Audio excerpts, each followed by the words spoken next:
Want to turn your voice into a song in CapCut? It's an awesome feature and you can do it right from your iPhone. In today's video, I'll show you how to use the speech to song feature. So let's get started.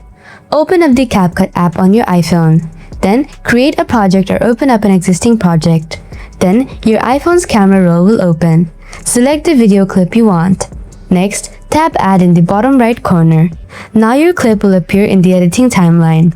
After that, tap on Audio from the bottom menu. Now, you can add a voice from your device, or you can record voice here. So what I have to do now is adding a voice from device.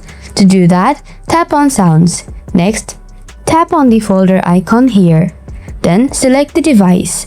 Now, tap Select from Device. Select your voice from your Files app. Then, tap Open from the top right. Next, tap on the plus icon next to Song. Your voice will now show up as an audio track. Tap on it to select. Now look at the bottom menu bar. Tap Audio Effects. And here, you will get a magic option called Speech to Song. Just tap on it. Then select song style like hip-hop, folk, RGB, etc. Wait for a while to generate. And here it is. And now play and check it out. Awesome, right? This is how you can turn your voice into a song in CapCut using your iPhone. Thanks for watching. See you in the next one. Bye-bye.